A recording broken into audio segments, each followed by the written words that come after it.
پلازمینه کابل کې له قمبر څلور لارې تر خیرخانې کوتل د غځېدلې سړک چارې نږدې 95 سلنه بشپړې شوې دي. د کابل ښاروالۍ استازی نعمت الله بارکزی وایي له دې څلور لارې تر خیرخانې کوتل غځېدلی سړک 7.6 کیلومتره اوږدوالی او 10 متره سور لري چې اوس مهال 95 سلنه چارې بشپړې شوې دي. نوموړی دغه راز زیاتوي د دغه سړک په جوړېدو سره د کابل ښار په شمالي سیمه کې ترافیکي ګڼه ګوڼه د پام وړ راکمه شوي او له هیوادوالو غواړي څو له یاد سړک څخه په ښه ډول ګټه پورته کړي.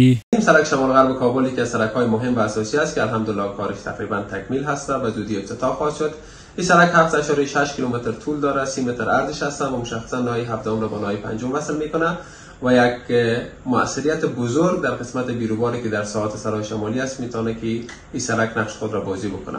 از تمام شهروندان خواهش می‌کنم که از سړک‌هایی که در شهر کابل هستند به شکل بهینه استفاده بکنید و له دې سره سم د سیمې اوسیدونکي د اسلامي امارت له لوري دغه سړک د معیاري جوړېدو هرکلی کوي. دوی وایي د یاد سړک په جوړېدو سره به نه یوازې له ګڼې ګوڼې خلاص شي بلکې د اسانتیاو ترڅنګ به وکولی شي ښار او نورو سیمو ته په کم وخت او ښه ډول رسیدنه وکړي. این سړک که جور کرده امارت اسلامی بسیار ما خوش هستیم برادر.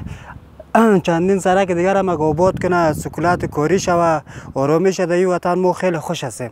خیلی از این سړک که جور شده بسیار ما خوش هستیم، بیروباره کم شده. دا سړک شده ډیر ښه دی راغلی پس سہولت راغلی افغانستان ته ډیر ښه سہولت راغلی ګڼه ګوڼه بیروبار به ټول ورک شي راغلی امنیت توسو پورې فضل خدای امنیت امین ده راغلی ګڼه ګوڼه هېڅ شی نشته اوس سړک ډیر ښه شو آبادي شو د خلکو ته راغلی پس.